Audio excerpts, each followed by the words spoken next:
Hello, everybody. Welcome to Class 31, Winter Sports. All right, before we get started, I'd like to wish all the viewers at home happy 4th of July, other known as Independence Day. During this holiday, the United States commemorates adopting the Declaration of Independence, a document that declared independence from Great Britain in 1776. All right, our first winter sport is luge racing. What is a luge? A luge is a small 1 or 2 person sled on which one sled's facing up and feet first.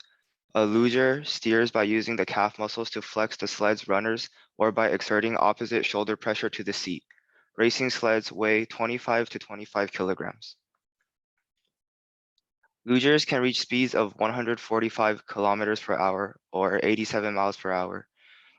Austrian Manuel Pfizer reached a top speed of 154 kilometers per hour on a track in Canada prior to the 2010 Winter Olympics. The sport of luge requires an athlete to balance mental and physical fitness. Physically, a luger must have a strong neck, upper body, abdominal, and thigh muscles. Athletes also use wind tunnels to train. Strength training is essential to withstand the extreme G-forces of tight turns at high speeds. Since lugers have very little protection other than a visor and a helmet, they must be able to endure the physical pounding administered by the track when mistakes are made. So for Olympics events, there's 4 events. There's men's singles, doubles, which are open to men and women, women's singles, and team relay. I did soccer last time we talked about fall sports, and this is kind of a continuation. Last time I talked about how the leagues for each league is starting to happen, but like to continue on in like the fall and like sorry in the winter the leagues have gone like halfway. So like in total they played 34 games. They have probably approximately played like 17 games. And last time I talked about like the Champions League and the Europa League. For the Europa League in the winter they start the round of 32 since there's so many teams competing. They have to do one extra round, which is the round of 32, and that's already started. So the group stages are done, and the draw for the round of 16 or the round of 32 has been made for both the Champions League, and the Europa League. The cups are underway. Last time I said like the cups kind of started, but like right in the winter they have gone through like the first few rounds. This UEFA Super Cup, which is the winner of the Champions League game against the Europa League. The winner of both head off. That should be done. And the winner of the Super Cup goes to the FIFA World Cup, which is like 2 games. If you make it to the finals in just like a few span of days, so kind of tests like the stamina of yours. Also, the January transfer windows happen. That's just a month from January to February where like clubs can sign players from other clubs. They can sign like free agents. Like free agents are people who have got like released or their contract got expired. Like right now, Lionel Messi is a free agent. Also, Sergio Ramos is a free agent. So any club can sign them, but they can reject clubs. So yeah, that's basically what happens in soccer during the winter time. I did ice hockey, and the first indoor hockey game was played on March 3rd, 1875, and it took place in Montreal's Victoria Skating Rink. It is a team sport that is played on an ice rink surface, and the goal is for each team to send the puck to score into the opponent's goal. Players are not allowed to kick the puck into the net or purposely direct it in with any part of their body. A few positions include center, winger, defenseman, and goalie.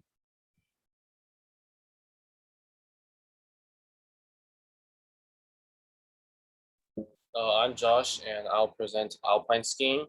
And the main difference between regular skiing and alpine skiing is that regular skiing uses free heel bindings compared to alpine skiing, which uses fixed heel bindings. And the binding is basically the thing that connects your snowshoes to the actual ski.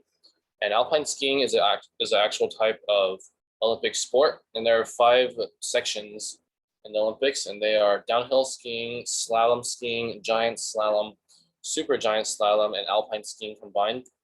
And a few of the famous Olympic alpine skiers are Janica Kostelic, Mark Girardelli, and Anne-Marie Moser-Prol. And the bottom 2 pictures are of the first 2 people I mentioned.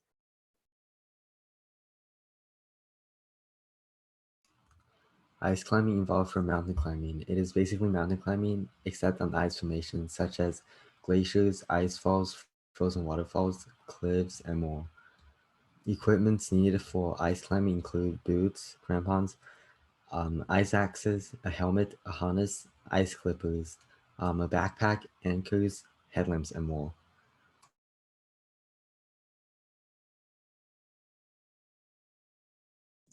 Hi, I talked about skiing.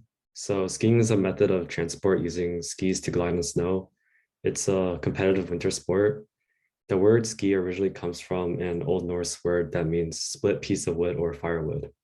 Now, there are multiple types of skiing. The first one is alpine. It's also known as downhill skiing.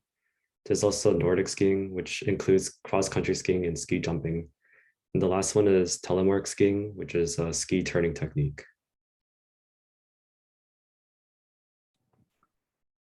Hi, I did figure skating, and figure skating is a sport in which individuals, pairs, or groups perform spins, jumps, footwork, and other intricate and challenging moves on ice. There are various kinds of figure skating, including freestyle, pairs, ice dance, and synchronized team skating. The main aspects scored during a typical figure skating performance include skill, footwork, performance, interpretation, overall execution, choreography, and timing. Often the more complex movements will be scored highest provided they are carried out correctly. And in regards to costumes, men and women are required to wear specific costumes in figure skates. Men are required to wear trousers, while women may wear skirts, trousers, or tights, including unitards.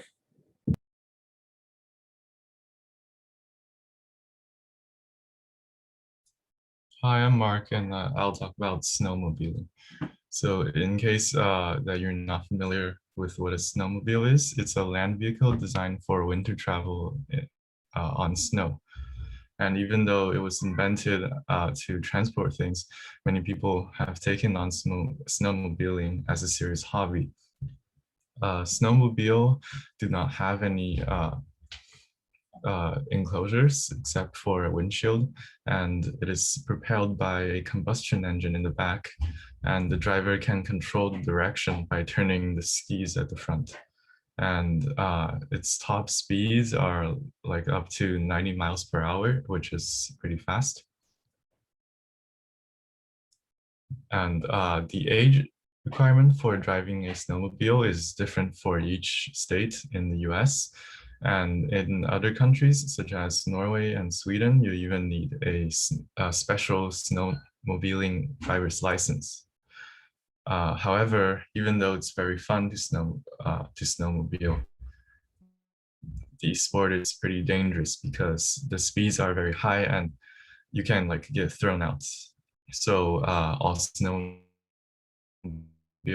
riders and active winter clothing.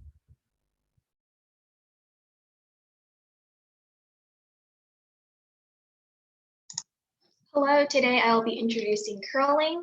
So first, how to play curling. Curling is a team event, so there's 2 teams, each with 4 players, and each player will take turns sliding heavy polished granite rocks, and they're called stones in this game, across the ice curling sheet towards a target area that's displayed below. So each team has 8 stones, and each player is going to throw 2 of them because there's also 4 players. So the purpose of this game is to accumulate the highest score.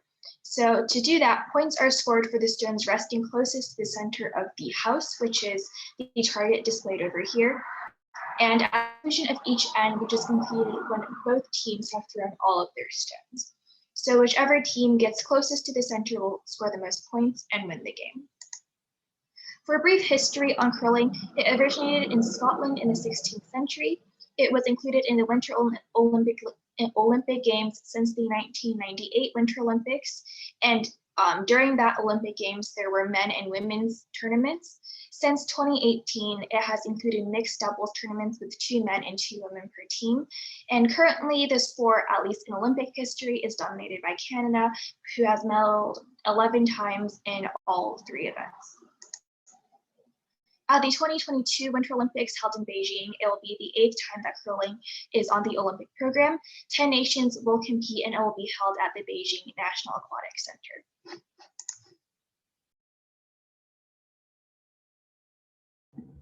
I'm Sabrina. I'll talk about ski archery today. It is a niche sport that involves skiing and shooting arrows at the targets. The sport's origins date to 1540 in Norway, but it didn't become a competitive discipline until Italy rediscovered the sport and it became popular enough to reevaluate its rules and format in 1991. And currently, ski archery is practiced by many countries around the world where other winter sports are prevalent.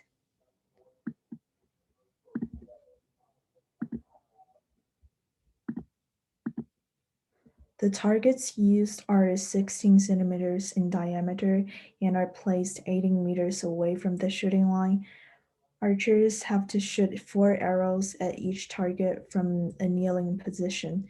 Each shot is very valuable because a miss will result in a penalty, and the athlete has to ski 350 meters before leaving the target area.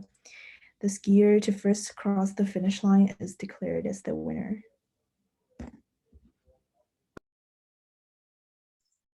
Hi, I'm Jerry, and I'll be presenting bobsledding. Bobsledding are also called bobsliding. The sport of sliding down an ice-covered natural or artificial incline on a four-runner sled called a bobsled, bobsleigh, or bob that carries either 2 or 4 persons. Bobsledding was developed in the 1880s, both in the lumber towns of upstate New York and at the ski resorts of the Swiss Alpines.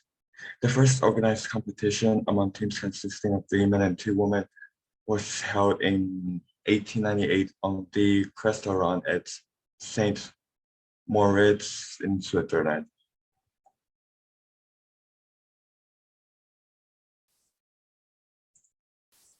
The weights of bobsledding in Olympics has a limitation for an Olympics games race. The regulations are in a 4-man race, it's 630 kilograms.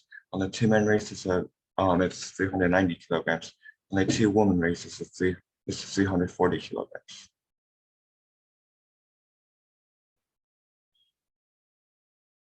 The bobsled track is really strict. There are strict racetrack design regulations enforced by governing bodies in bobsled in order to minimize the risk of injuries.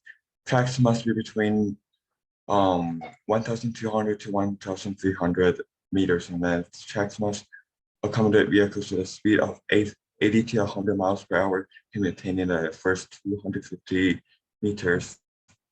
And tracks must be designed at a elevated level that slopes downward, dropping from 110 meters to 125 meters.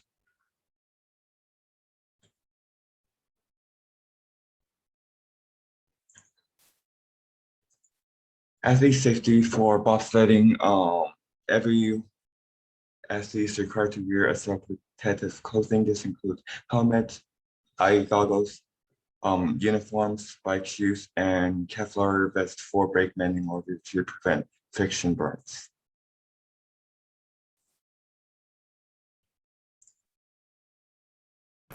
I'm Gavin and I'll be doing snowboarding.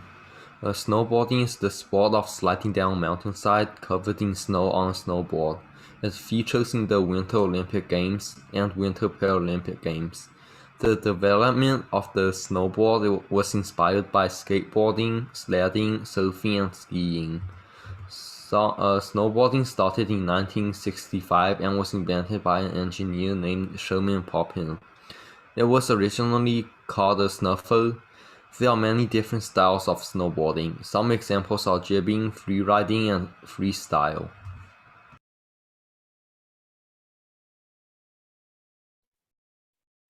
In skeleton, single riders race face down and head first on a small sled called a skeleton bobsled or bobsleigh down a frozen track.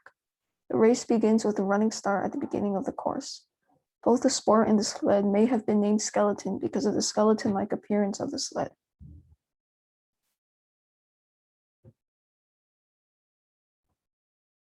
Skeleton appeared in the Olympics in 1928 and 1948, and it was permanently added to the Olympics program for the 2002 Winter Olympics. The IBSF, or the International Bobsleigh and Skeleton Federation, organizes 4 circuits for international skeleton competitions, 2 Continental Cups, the Intercontinental Cup, and the World Cup.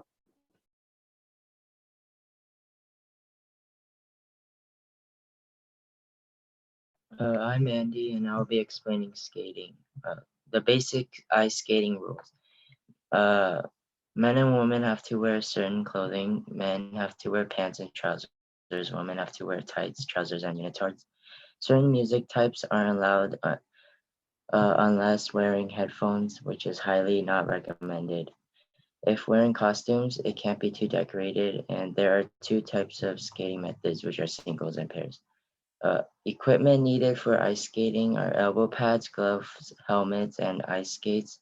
Optional equipments are hip pads, dresses, and costumes. Next slide, please. More info and history. Ice skating is not competitive, it is more for practice. History about it is discovered in Scandinavia in 1000 BCE. First skates were made by rib bones from elk, oxen, reindeer, and a few other animals. Old skates were made by metal plates with wooden foot plates strapped usually by leather. Major changes happened to the skates in 1850 in United States when E.W. Bushnell in Philadelphia announced that all steel skate, it replaced the wooden foot plate. Skates are started to improve from then on until the modern skates we have now.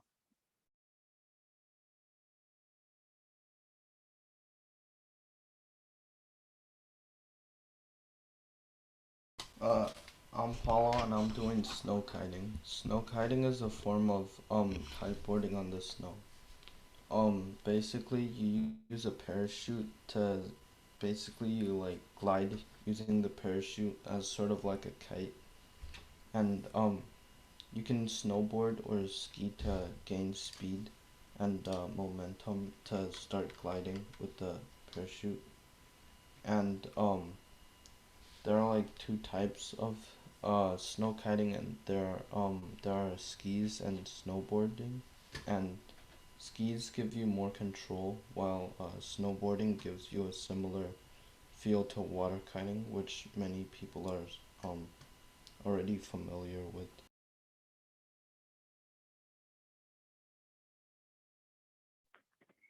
I'm Yuri and I'm doing ski jump. Ski jump is a sport where the skier is trying to obtain the furthest jump possible. Competitors usually go down a specifically made ramp and gain speeds of around 60 miles per hour. Skiers are trying to jump off the end of the ramp to gain the most horizontal distance in the air. Ski jump was included in the Winter Olympics since 1924, and the equipment needed is a helmet, skis, ski boots, and a visor.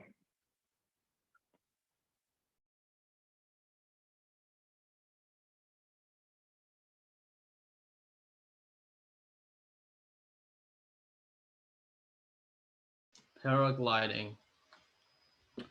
Paragliding is a recreational and competitive adventure sport of flying paragliders. Lightweight, free-flying foot-launched glider aircrafts with no rigid primary structure. Despite not using an engine, paraglider flights can last many hours and cover many hundreds of kilometers. By skillful exploitation of sources of lift, the pilot may gain height, often climbing to altitudes of a few thousand meters. History. The idea was patented by Domina Jalbert in 1966. In 1961, the French engineer Pierre Limoges produced improved parachute designs that led to the Paracommander, an early design of the Paraglide. From then on, it was further developed to become what it is now.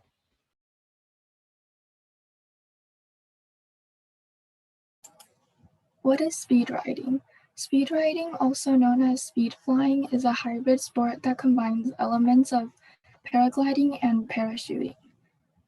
Speed riding is like advanced paragliding that uses a small, high-performance paraglider wing to quickly descend heights. The main element of speed riding is the wing, and the wing is known as a speed glider or speed flyer, and the material is similar to a paraglider.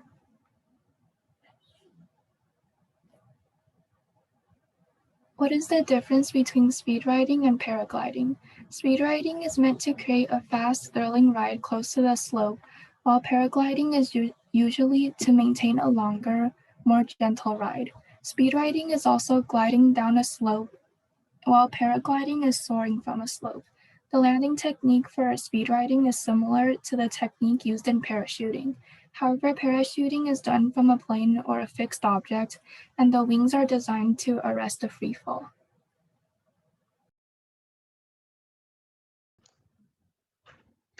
Sled dog racing is a race where dogs pull a sled. So sled dogs, the dogs that pull it, pull a sled and a musher, which is the driver. The sled dogs are all highly trained dogs. And the sport is most popular in the Arctic regions. The dogs are hooked in pairs and harnesses are attached together. And the first dog sled race was in 1908 in Nome, Alaska.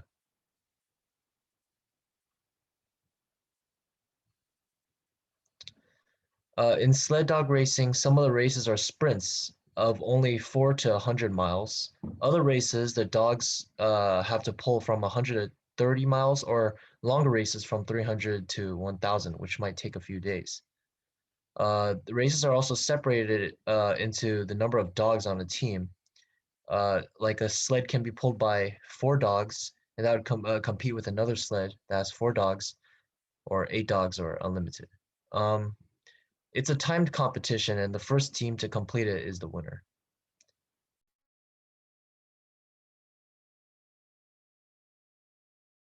So, biathlon. What is biathlon? Biathlon is a winter sport of which combines both cross-country skiing and rifle shooting. In this sport, people are racing through a cross-country course, and when they are racing through this cross-country course, they make their rounds through this course.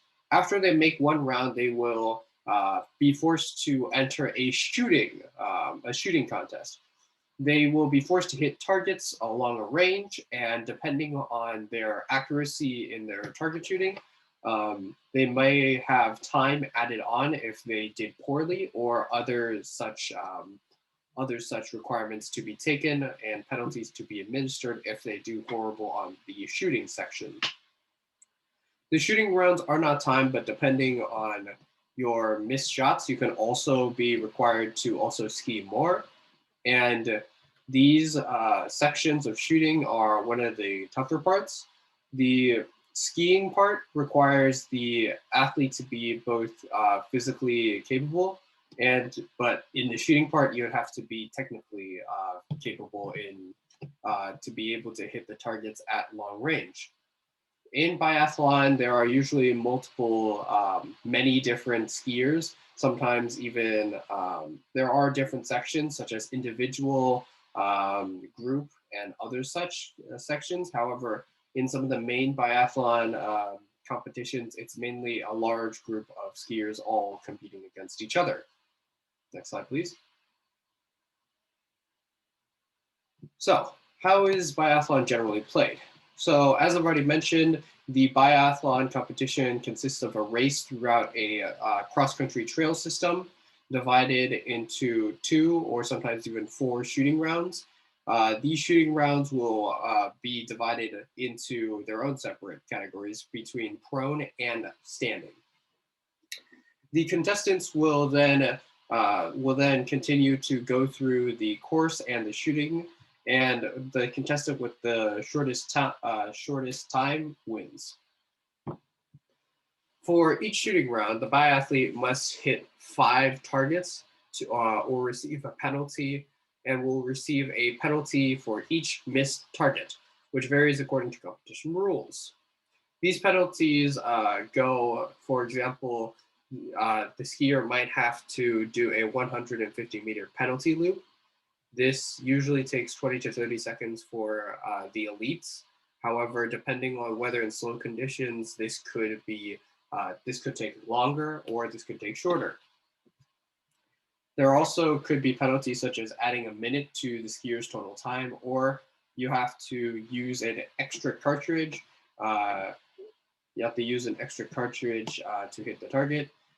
Only doing these three such extras, only doing 3 extras and for each round, and a penalty loose must be done for each target left standing.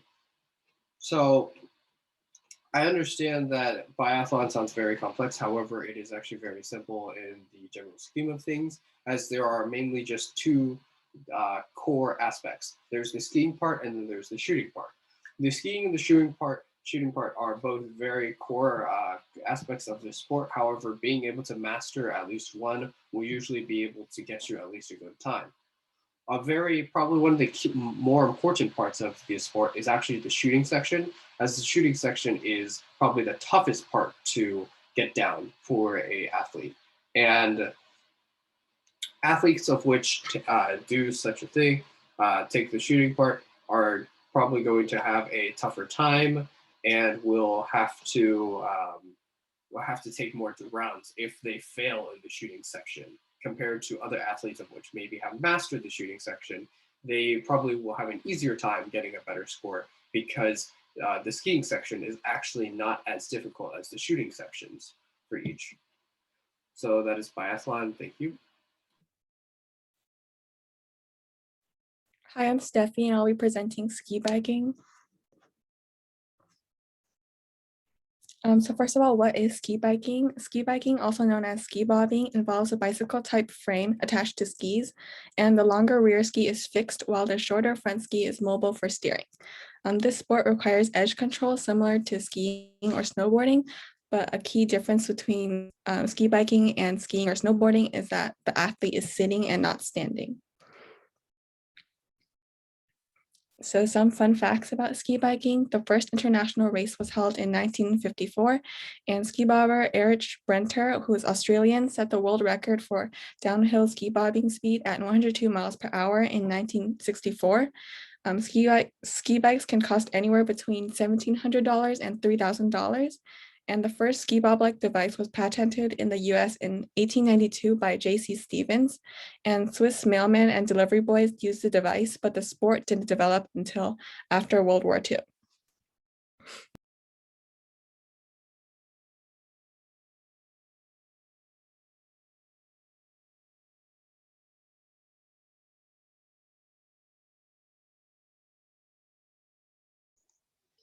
That's it.